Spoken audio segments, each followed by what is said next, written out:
Usually I purchase the Ultra version, but not this year. This year I went with the less expensive Galaxy S23 Plus. And I did this because for one, it's $200 cheaper, but two, it's pretty much the same phone, and the extra perks you get with the Ultra aren't that justifiable to me, in my opinion. I mean, the S23 Plus is just a bit smaller, which makes it easier to use with one hand. Doesn't have a Quad HD display, but the 1080p panel is still really gorgeous. The cameras aren't as powerful, but they're still really good. It doesn't come with as much RAM, but I found 8GB to be more than fine. It has a slightly smaller battery capacity, but then again, the S23 Ultra is going to consume more battery life in general because the screen is bigger and has a higher resolution. The Ultra can be upgraded to a higher storage capacity of 1TB, but 512GB on the S23 Plus is more than enough for most people. And the S23 Plus doesn't have a stylus, which could be a deal breaker to some, but for most people, including myself, you'll rarely ever use it. With the S22 Ultra, I only use the stylus when I want to write a bit smaller within my social media post, or when I want to sign a document. That's it. Plus, I'm a huge sucker for flat screens, so when I heard that the Ultra still had curved edges, that instantly pushed me over to the other side, and even though both the back and front panels are flat on the S23 Plus, the frame of the phone isn't. It still has a slight curve, which does make it easier to hold.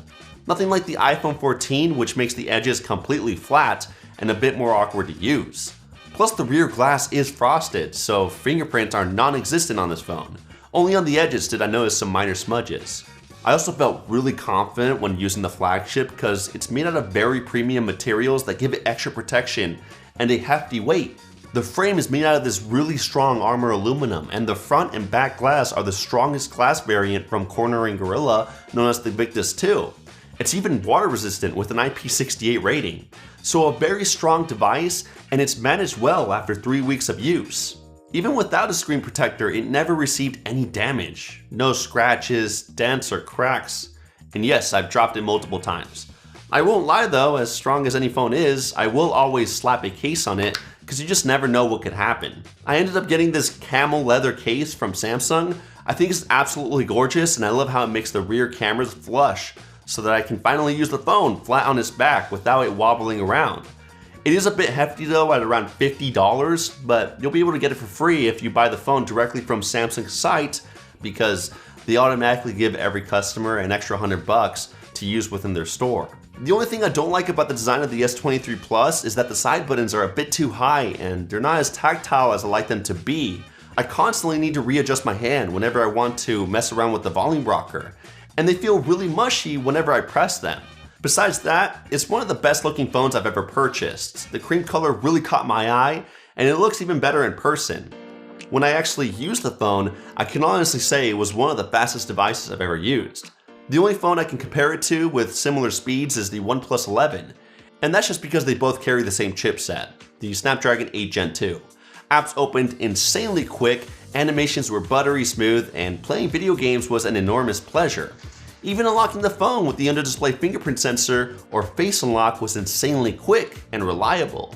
Plus I love that it still uses an ultrasonic fingerprint sensor because unlike most Androids, this allows you to unlock the phone even when the screen is off, making it even faster to use. And that's another reason why I didn't get the Ultra. Since it's got the same processor, the speeds will be pretty much the same. True, it does have a larger RAM capacity, which will theoretically make multitasking slightly better, but in the real world, most people won't notice a difference. So the design has held up well, the performance has been spectacular. What about the battery life?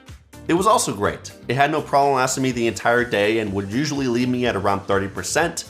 To be more specific, the screen on time was usually about 5.5 hours, which may not seem like a lot, but it really is because I'm a really heavy user. I have Bluetooth constantly enabled for my Pixel smartwatch, brightness set to near max, Wi-Fi enabled throughout the day, and I'm always on social media trying to find out what's happening in the tech world. But if I took it easy and let the battery drain to 0, I could probably get even 6 or 7 hours. It's not the longest lasting battery life I've ever used, but I definitely say it's above average. It also has amazing charging speeds. Just like the Ultra, it can charge at a rate of up to 45 watts. And this saved me a bunch of times when I forgot to charge the phone overnight. I can fully juice the phone from 0 to 100% in just under an hour, much faster than the Google Pixel 7 or iPhone 14, but still definitely not as fast as most Chinese phones out there. It also sucks that it doesn't come with a charger in the box, so you'll have to resort to an old charger that probably won't even support the phone's fast charging speed. Instead, I picked up some chargers from Anker to obtain those fast charging speeds. My favorite choice is a 313 charger because it's very compact and supports super fast charging 2.0, which guarantees 45 watts of peak charging power. That'll mean that you can fully juice up most phones at their top charging speed, including the entire Galaxy S23 lineup. Plus, unlike most chargers out there, this one is tiny, 30% smaller than Samsung's 45 watt original charger, just to give you a perspective.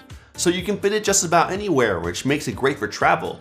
Plus, it's powered by GaN technology, which gives it excellent heat dissipation. A lot of great advantages packed into such a tiny form factor. If you want an alternative, look towards Anker's 312 charger. It's selling for $19.99, but from March 6th to the 12th, it will have a discount, bringing the price down to $12.70. It's still very small and still guarantees 25 watts of super fast charging speeds, which is perfect for the base model Galaxy S23. And it's got multi-protect technology to safeguard your devices from over voltage or high temperatures. So if you want the best bang for your buck, check out these two Anker Ace chargers linked down below. And just like its brothers, the Galaxy S23 Plus supports key and PMA wireless charging at up to 15 watts and reverse wireless charging at 4.5 watts. Not bad. The cameras were also not bad, but they're not going to really stand out from the sea of other phones that also have great cameras. It's still carrying the same camera hardware as last year's S22 Plus. It just has a slightly updated 12 megapixel front camera, which does a fantastic job of giving you lots of detail, but the coloring needs some work. I was much more satisfied with the results from the rear cameras. This is the type of phone that you can take almost anywhere, no matter the lighting situation, and it will capture the scene in great detail. When there's lots of lights, the shots have great contrast, exposure, and amazing shadowing. The only thing that it does tend to do is oversaturate and slightly overbrighten the shot to make the scene pop more, but that could be great for the grand majority who usually just want an eye-catching picture to post on social media.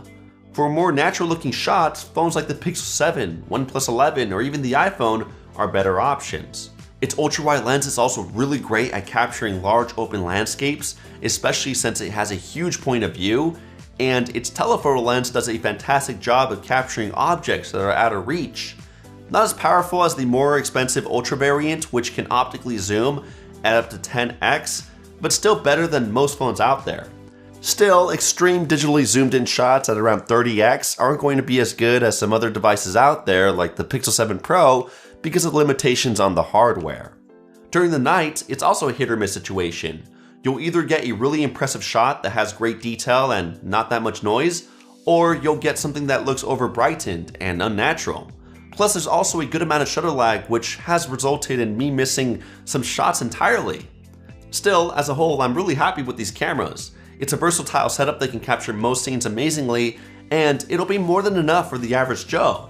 As for the software, it's running the latest One UI 5.1 version, which is on top of Android 13, and Samsung always provides excellent update commitments. This year is no different since they promised that the S23 Plus will get at least 4 years of OS updates and 5 years of security patches, so the software should last up until 2028. Much better than most Androids out there, including Google's own Pixel 7 devices. And what can I say? One UI is the most powerful and customizable software in the Android ecosystem. Any feature that you can think of can most likely be found within One UI, and you will always discover more when you start diving into the settings.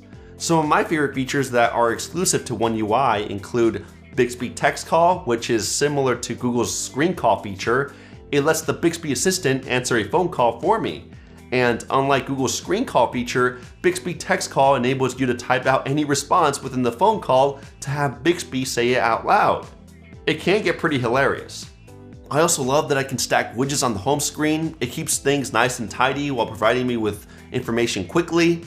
I can set individual call backgrounds for each of my favorite contacts. Makes it a lot more personal and easy to tell who's calling from far away. And when I take a screenshot, I love that I can extract text from any photo by pressing on that little T. It saves me so much time. that's just the tip of the iceberg. I don't want to dive too deep into One UI because that's a whole video on its own, but if you want to learn more about what One UI is capable of, I'll drop my review of the software in the cards. I'd say the only thing holding back One UI from being perfect is the looks. The UI is really outdated and most people I've talked to have agreed. I mean, the last time Samsung really updated its looks was back in 2018 when they first launched One UI, and I know some people don't want it to change, but a refreshed look may bring in a much bigger audience.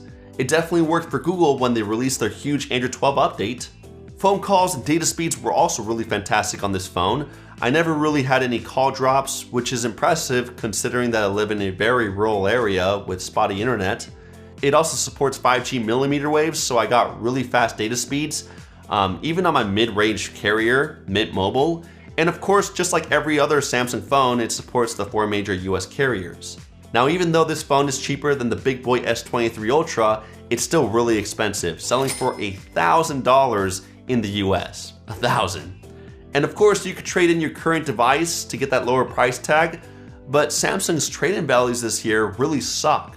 I mean, they literally only give you $500 for a Galaxy S22 Ultra, which was selling for more than double of that last year. With that said, do I think the Galaxy S23 Plus is worth it? I think it is, especially since this phone is made to last. Aside from a fancy stylus, it really is the complete package. You get 4 years of OS updates on a very powerful software, the fastest speeds on a smartphone yet, really great cameras, a solid battery life with 45 watts of fast charging speeds, water resistance, 5G millimeter wave, and really strong materials that also provide a beautiful looking design. You can't go wrong with this phone, and I do think it's a better bang for your buck than the S23 Ultra. That's if you don't mind missing out on a stylus or a bigger screen. But the only reason I wouldn't recommend the S23 Plus is if you already own last year's model. You're just gonna have the same experience with slightly faster speeds and slightly better battery life. I would wait 1 more year if I were you. By the way, click this video right here if you'd like to learn how to really customize One UI and take it to the next level. Either way, that's been my experience with the Galaxy S23 Plus. I'll be sure to include it within the YouTube's product tag feature in the lower left corner of this video, sponsored by YouTube themselves, and within the description of this video to purchase it. I'll catch you guys in the next one. Kapow!